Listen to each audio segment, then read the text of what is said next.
سلام، من زهرام. امروز میخوام آموزش شیرینی کشمشی اصل رو بهتون یاد بدم.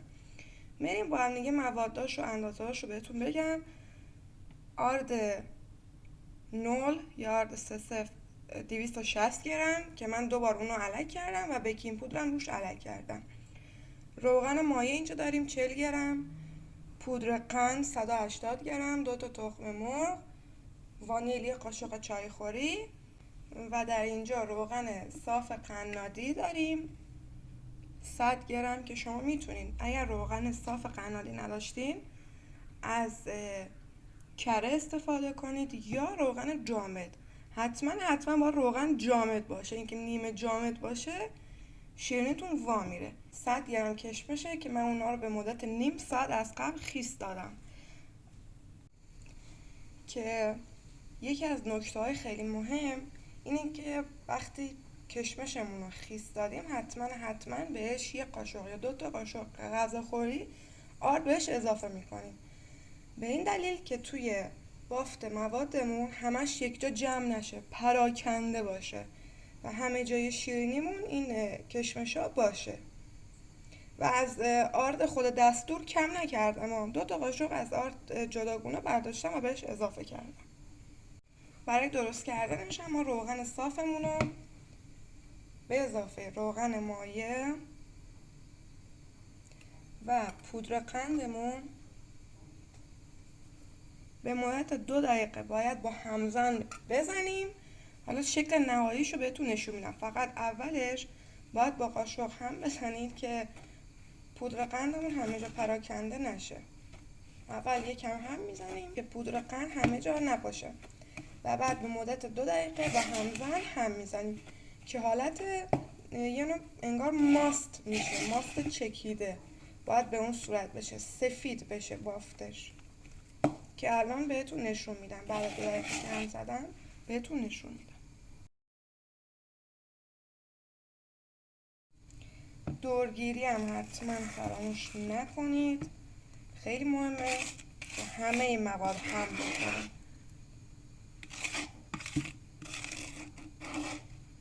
مواد رو دوباره دورگیری کردم و به این صورت میشه ترکیبمون، انگار یه خامه یکم شل هست. ببینید توی این مرحله که رسید من تخم مرغا رو بهش اضافه میکنم.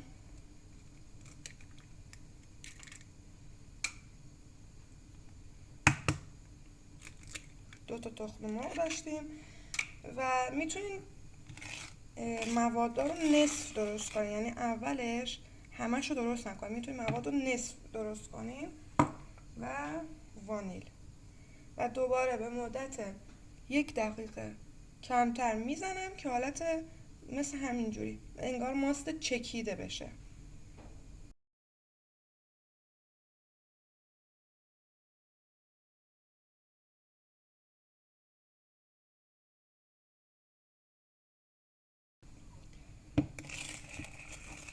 اینجا ما دیگه بهش آرد رو اضافه میکنیم. آردمون رو من علک کردم.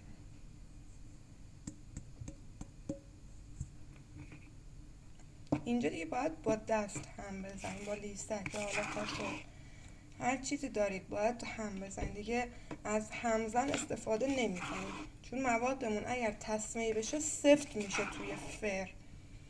و یه نکته راجع به فر باید از قبل گرم کنید بین دمای 75 تا 80 درجه باید گرم بشه و به مدت 12 تا 15 دقیقه کافیه.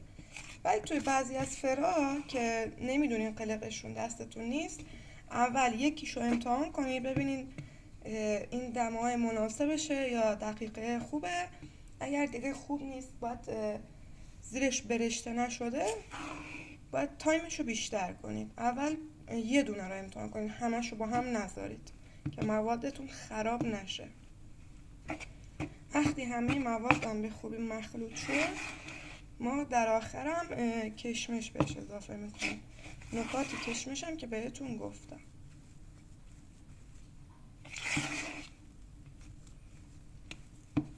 اگه بخوام مواد غلظتش رو بهتون نشون میدم یه همچین چیزیه. و ما اینو رو به راحتی میتونیم قیف بزنیم، اصلا احتیاج به ماسوره و کاتر زدن نیست. ما اینا رو قیف میزنیم. یه همچین چیزیه سفتیش. کشمشون رو اضافه کردیم و یکم مخلوط میکنیم.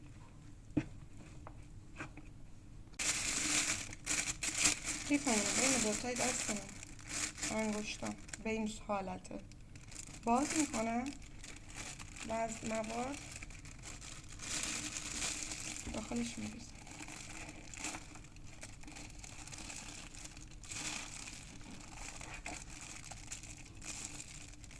خیلی هم پرش نمی کنم که بتونم تعادل دستم و قیفه رو رعایت کنم، وگرنه در این صورت نمیتونم قیفه رو به راحتی توی دستم. ته سینی فرمون رو کاغذ نسوز یا کاغذ روغنی میندازیم و شروع میکنیم موادمون رو با فاصله کم، حالا خیلی هم نزدیک به هم نباشه که وقتی از هم توی فر باز میشه به هم بچسبه. به این صورت موادمون رو پایپ میکنیم. نگران شکلش که اینجوری میشه اصلا نباشه، چون توی فر پهن میشه، شکلش خودش درست میشه. سعی کنیم مواد رو یه اندازه بزنیم. میگم که اصلا نگران شکلش نباشید، توی فر درست میشه.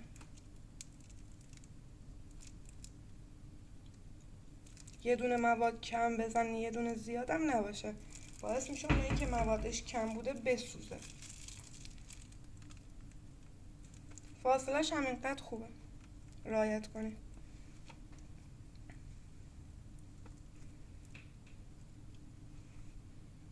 تمام مواد رو من زدم به این صورت و این میره توی فر تا 15 دقیقه دیگه. حالا بعضی از فرها شاید 20 دقیقه بشه ولی زیرش امکان داره بسوزه، حواستون رو جمع کنین. و اون نکته که گفتم حتما یه دونش رو بذارین امتحان کنین، فراموش نکنین که همه موادتون خراب نشه.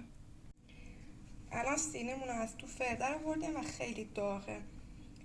باید از کجا بفهمیم که اینا پختن؟ وقتی یکم دوره شروع به طلایی شدن کرد، ببینید الان یکیش داغه، ببینید وقتی شروع به طلایی شدن کرد یعنی اینکه موادمون آماده است و پخته. و همینجوری که داغه به راحتی از سینی فرمون هم جدا میشه.